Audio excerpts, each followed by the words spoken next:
The number one habit keeping realtors poor is overthinking. And so in this video, I'm going to talk about why we overthink, the dangers of overthinking that no one on the internet is talking about. And then finally, we're going to talk about how to actually fix this thing so that you can start to generate the type of money I think that you want to make. And I know a lot of you have been asking, what does coaching look like with you, Brandon? Well, I'm going to put a link in the description. Feel free to pick a day and time for us to have a conversation. And we can talk about what a coaching relationship looks like and what it's going to take to help you go from where you are right now to where you want to go. Well, number one, it's this disease of perfectionism.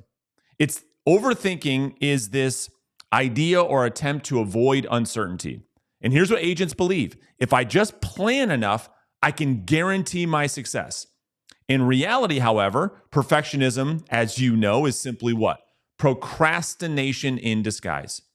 And we know that imperfect action beats perfect inaction every single time. In other words, done is better than perfect. Number two, the what if syndrome. I can't tell you how many agents I work with and they talk about, well, what if this and what if that? See, our brains are wired to avoid danger.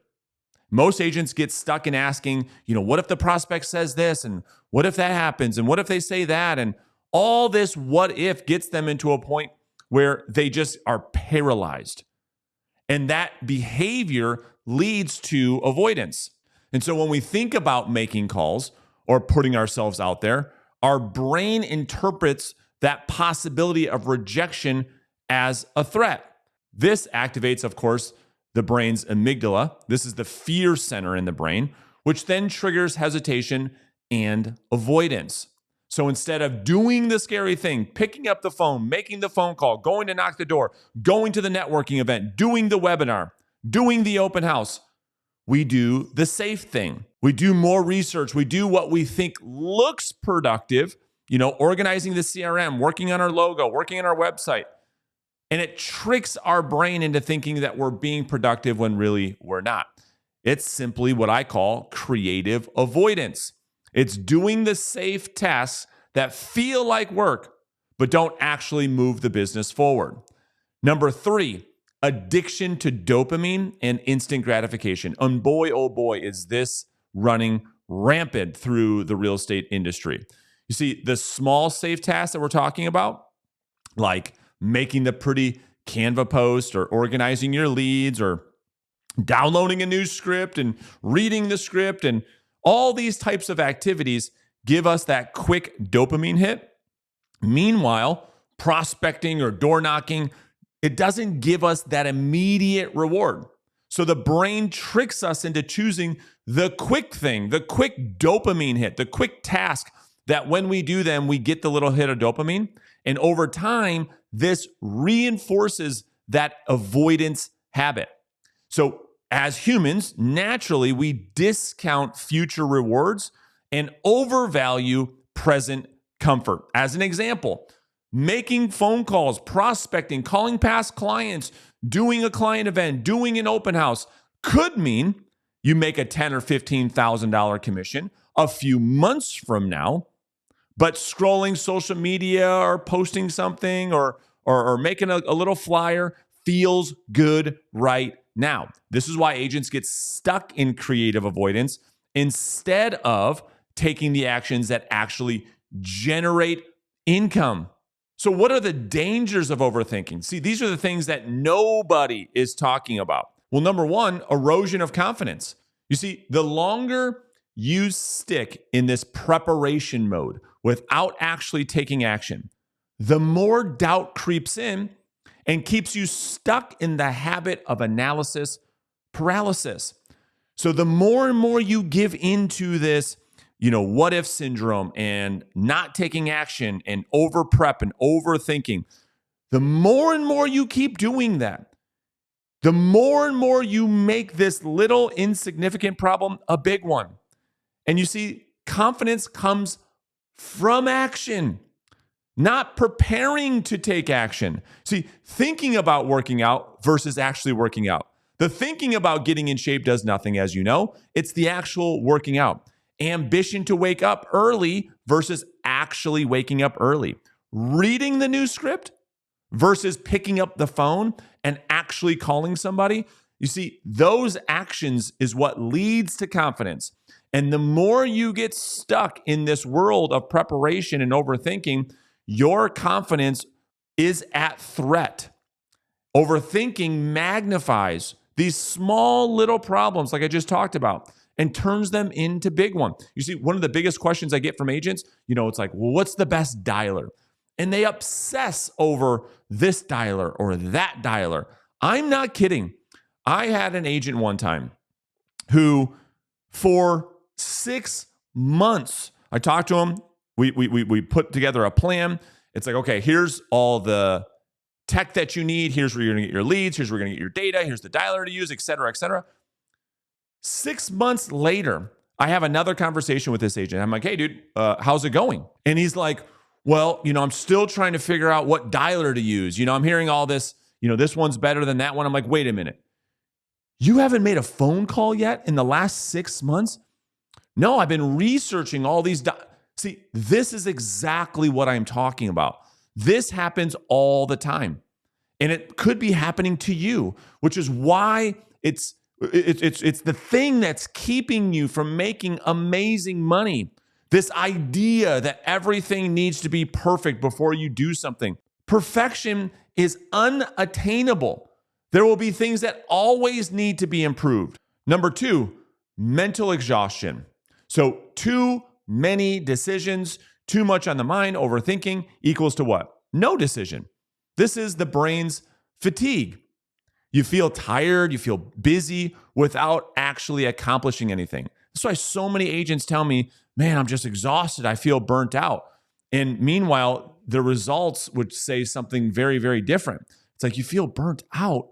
I mean, we haven't done anything. This is because your mind is so exhausted thinking about all the things that could go wrong and stuck in this fear pattern and stuck in this avoidance behavior that no wonder you feel exhausted. And as a result, you do have some emotional burnout and you feel a lot less motivated to do anything. Number 3, missed opportunities, right? You know this. You can intellectually understand that while you're striving for this unobtainable perfection before doing anything, your competitors out there are taking imperfect action and winning. They're taking your clients away from you.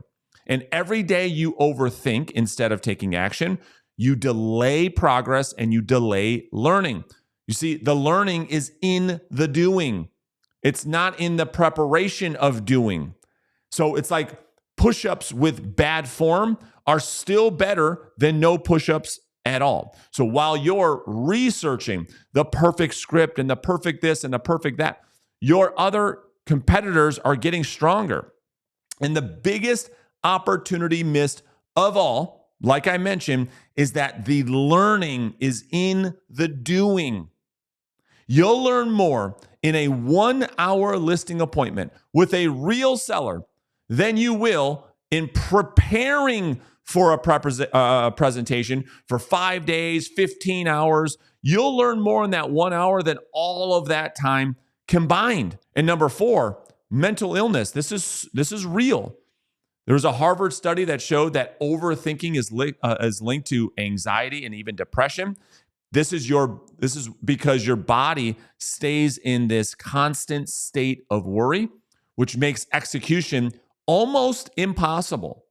And so the danger of overthinking isn't just lost time, it's lost money, it's lost momentum, and it's lost confidence.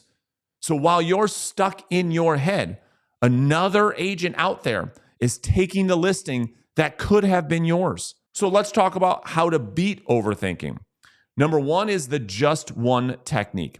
So the big idea here is this, that instead of approaching some type of task and thinking to yourself, well, what if this and what if that, and start to overthink everything, it's to do just one and then determine how you feel. Okay, so let me explain. So when you wake up and you're like, okay, I know I need to get to the gym today, and you're in this battle mode with your mind. It's like, do I go? Do I not go? I don't feel like going today. And then you go to the gym and you do 1 rep. It seems like all of those thoughts As soon as you don't even have to do a rep, as soon as you drive and walk into the gym, it's like all of those thoughts fade away immediately. And not only that, when you actually leave the gym, how do you feel? You always feel like, man, I'm so happy I did this today. Well, it's the same thing with anything difficult. It's the same thing with making your prospecting calls or calling that past client that you've been putting off or doing the open house. It's the lead up, it's the build up that causes us, that gets us into this mindset of analysis paralysis, of overthinking, etc. But then once we do the thing, it's like, oh, wow, that wasn't so bad. And once I do the thing, it's like I could do a lot more than that. So the just one technique is the idea that whatever it is that you are trying to avoid, just do one. Just make one phone call. Just knock one door and then see how you feel. Because we know oftentimes when you make the first call is the hardest one. Once you get your rear end out of bed, up, showered, ready to go, at your desk, and you make one phone call, then you can say, okay, I can do this. I'm good to go. It's just getting to that first one. And so instead of buying into the emotion that dictates the action, allow the action to dictate the emotion. Number 2, focus on actions, not outcomes. So rather than get stuck in this what if syndrome that we talked about, what if they say this and what if they say that, and what if I say the wrong thing? And instead of all of that, all you're going to focus is on what you can control, which is the action. So rather than saying, okay, I'm going to prospect this week and I want to get 4 appointments, or I want to meet with 4 past clients, or let's drop, those are all outcomes. We can't control the outcomes. It's actions before outcomes. So the mindset, the focus is, okay, I'm going to focus on making 1 hour of prospecting phone calls. I'm going to do 1 hour of just listed, just sold phone calls, 1 hour a day for the next 5 days. And that's all I'm going to focus on. I'm going to set a timer. Bink. I set the timer for 1 hour and I'm going to just call. Whatever happens, happens. And you allow the actions to take care of themselves. And what happens as a result of that, and you know this, results will take care of themselves. Number 3, set action deadlines. So you can overthink all you want, but when you set an action deadline, the idea is that, okay, it's almost like time blocking. Yeah. I'm going to set almost a timer that I have to do something now. And you can use the 3-2-1 technique. It's like, all right, that's what Mel Robbins talks about a lot about. It's like 3, 2, 1, go. Okay. So the idea of setting action deadlines, you can analyze as much as you want, but when that timer goes off, it's 3, 2, 1, go. Number 4 is to create this what if journal. So these are really, really good for people that overthink, thus why you're watching this video. And the idea is that as you start to have all these thoughts about like, what about that? And what about this? And what if this? And allowing those thoughts to distract you from actually taking action, it's like, okay, I'm going to have this little journal by me. And every time these thoughts start to creep in, I'm just going to write them down. This will suffice for now. It's like, okay, let me write it down. Let me get it out of my head onto paper, which in most cases is all we need to do to subside that feeling or that thought that allows us to keep moving forward. Number 5 is to reframe fear into an action alarm. So this has been so powerful for myself and for the agents that I coach. And that is that when we start to feel fear, or when we start to feel any type of pain towards doing something difficult, is the evidence that it's the right thing to do. See, how most people live their life is in a habit of avoidance. It's okay, I come up to something that's difficult. I know it's the right thing to do, but because it's difficult, I avoid doing it. Well, for most of us, exposure to the thing we are avoiding is the secret. It doesn't matter if you're dealing with overthinking, mental illness, relationships. See, problems only become problems because you spend so much time not doing anything about it, AKA avoidance. So rather than when you start to have these these thoughts of fear or doubt or insecurities or what if, that is the evidence that you're on the right track. Let this be the alarm that sets off in your mind, in your conscious mind, to say, this is the time to take action. I know if I don't do anything about this fear, that the fear will grow. Number 6, win the morning. So this is one of the greatest techniques to help you become super, super productive. It's what every single top agent that you've ever met across the country in any market, it's what they are the best at. And so for years and years and years and years, this was like the motto. The motto was win the morning, win the day. What that means is that between the hours of when you wake up and lunchtime, noon, is that it's nothing but action. It's nothing but doing. And so you can, if you adopt this motto, this mindset, this approach, you can get more done by noon than your competitors will all week. And that is a reality. I mean, for years, I would get up, go to the gym, which I still do, and I would get through all of my leads. I prospect, I talk to 30 or 40 brand new people I've never talked to before. I would add 3 or 4 people to my database. I would do my lead follow-up, and I would set 2 listing appointments. Meanwhile, there's my competitors rolling into the office, 10, 11 o'clock. You know it. They're still in their pajamas. I'm in a suit and tie. I've already set 2 or 3 appointments. I've already added 2 or 3 leads to my database. And man, oh man, I cannot tell you how much this helps your confidence. You can actually feel yourself making progress. And some of you are still like, yeah, Brandon, I get it. But like this procrastination thing for me is a real problem. I just feel stuck. How do I get unstuck? If that is you, I made this video right here. It will show you exactly what to do next.